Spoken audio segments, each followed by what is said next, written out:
Chaque fois que je grattais un peu, que je me disais, ah, je vais m'intéresser à la sélection, je me disais, ah, mais ils font pas seulement de la sélection, ils font de l'attraction. Puis quand je me regardais l'attraction, je me disais, mais c'est plus que de l'attraction, c'est du marketing ce qu'ils font.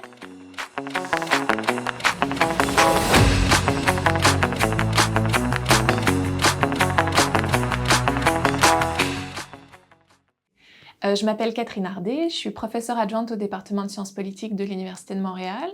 Moi, je travaille vraiment sur les politiques publiques en matière d'immigration et ce qui m'intéresse, c'est dans les fédérations. Donc, quand il y a des États fédéraux, plusieurs niveaux de pouvoir. Ça fait plusieurs années que je suis dans l'ERICA. En fait, en vrai, quand j'étais postdoc, je travaillais pour l'ERICA au tout début.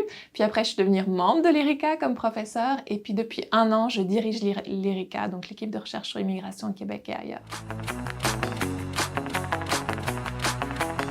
L'ERICA, c'est une équipe de recherche.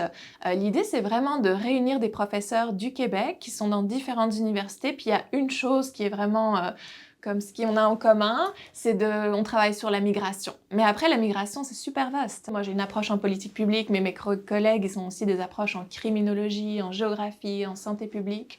Mais l'idée, c'est vraiment qu'ensemble, on peut avoir des meilleures connaissances sur ces phénomènes. Puis depuis le début, il y a quand même l'ambition à l'ERICA d'éclairer un peu ce qui se passe au Québec, avec l'idée que ça ne veut pas dire qu'on travaille tous sur le Québec, mais on a tous ce point d'ancrage. Moi, ce qui m'intéresse, on parle beaucoup en migration de tous les dispositifs des États pour repousser les personnes migrantes. Puis c'est sûr que c'est évident qu'on le voit beaucoup, mais on parle beaucoup moins des dispositifs des États, des gouvernements pour attirer, sélectionner, chercher les immigrants. Et aussi la capacité qu'ont les provinces au Canada à sélectionner les immigrants. C'est unique dans le monde que des provinces, donc des entités sous-étatiques en dessous de l'État central, ont vraiment le pouvoir de sélectionner, de dire « moi, je veux tel immigrant économique ».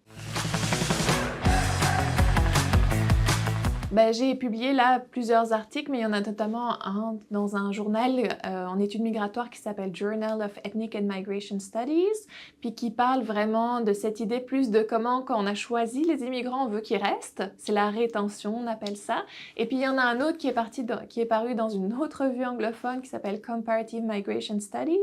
Et ça, c'est vraiment sur un peu ce que je parlais, le pouvoir caché des provinces dans la sélection des immigrants. C'est un article qui va vraiment essayer de creuser finalement, OK, il y a toutes ces politiques, il y en a plus de 80, OK, qui vont sélectionner des immigrants au niveau des provinces. C'est quoi le modèle derrière?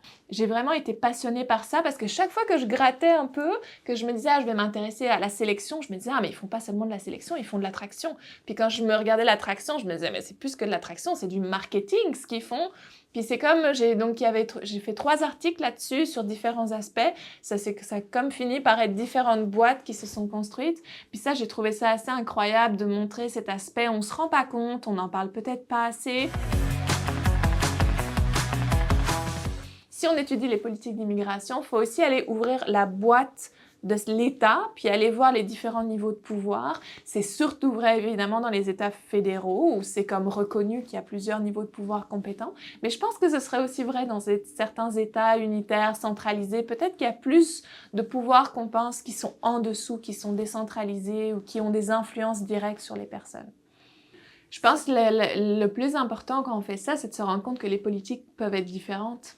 Parce qu'on a toujours cette idée que c'est partout pareil, mais s'il y a différents pouvoirs, et par exemple, si je parle des provinces, en fait, les politiques d'immigration en termes de sélection des immigrants économiques au Québec sont totalement différentes du reste du Canada. Puis on a besoin de comprendre ce que les gouvernements font à différentes échelles pour voir les résultats, pour voir qu'est-ce qui marche pas, quelles sont les raisons pour lesquelles on fait ça, pourquoi est-ce qu'une politique est plus ouverte dans telle province alors qu'elle est plus fermée ailleurs.